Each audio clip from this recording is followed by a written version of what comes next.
Daily English Podcast. From Daily English with Daisy. Hello, everyone, and a huge welcome back to our podcast, Daily English with Daisy. I'm Daisy. And I'm Paul. We are so happy you are here with us, ready to learn English and learn about life. Daisy, let's talk about that feeling we all know. Ah, yes, that feeling when you are in a new group, maybe a class or a party or even a Zoom call. Everyone else seems to be laughing, sharing great stories, and connecting instantly. And you just stand there, maybe looking at your phone, feeling a little bit quiet. In your head, you think, what should I say next? My story is boring. They won't think I'm cool. It's a terrible feeling. We call that feeling the conversation block. You want to join in, but the words and the confidence just disappear. We hear from so many listeners, especially those learning a new language, who feel this strongly. They think they need to tell a blockbuster story, a huge, exciting, movie-like story, to be interesting. But today, we are going to tell you the truth. The problem is not your life or your stories. The problem is not that you are boring. The big secret is you are not boring. You simply need simple conversational skills. Conversational skills means the simple ways and methods we use to talk easily with others. And our main idea for today is very simple. A good chat is about how you talk, not what you talk about. We promise you can talk about your morning coffee and still be interesting. We've got 6 easy steps, our simple rules, to help you stop stressing and start talking. Let's jump right in with rule number 1.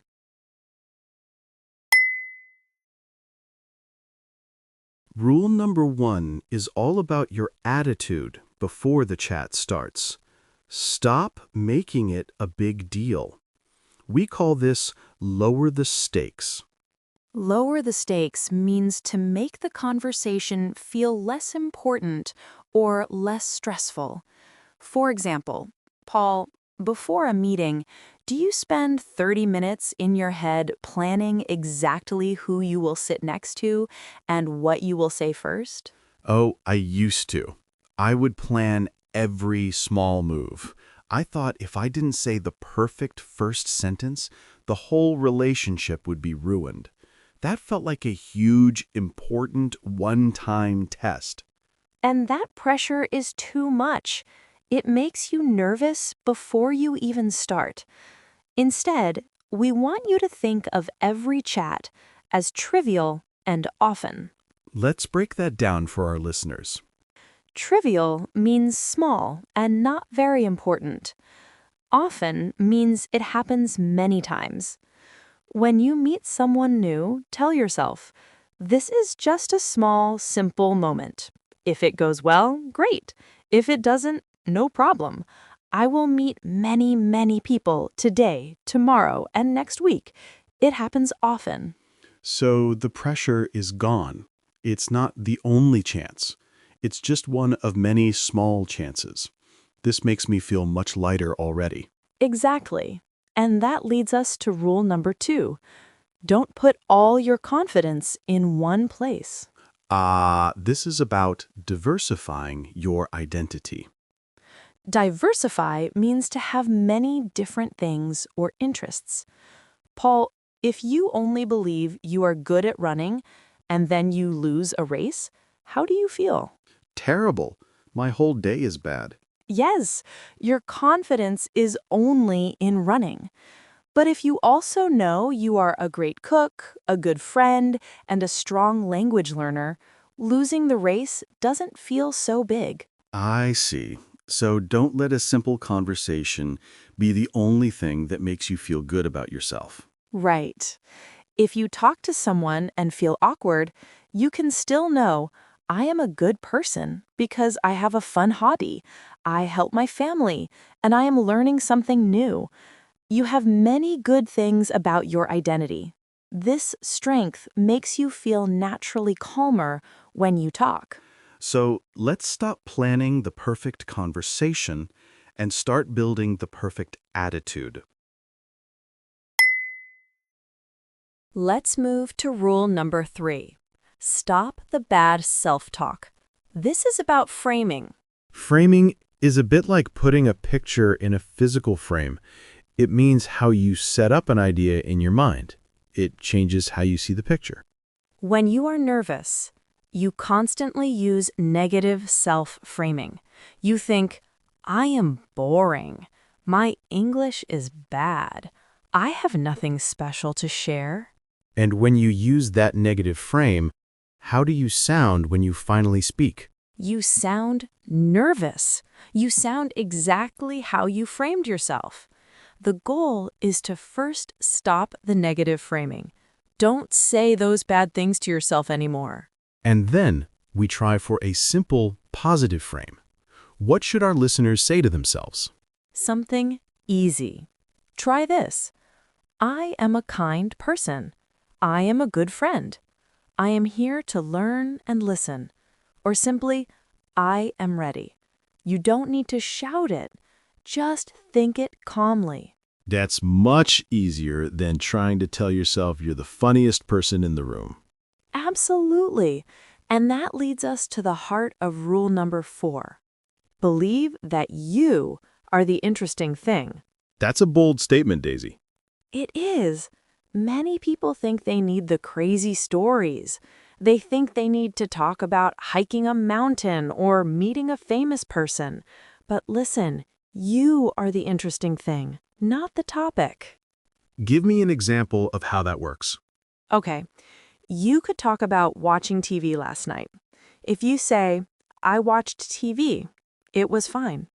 That's boring. But if you say, with a smile and good energy, I watched a silly comedy last night. It made me laugh so hard, I nearly dropped my popcorn.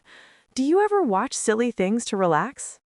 Ah, same topic, watching TV, but the second one is full of your personality and energy.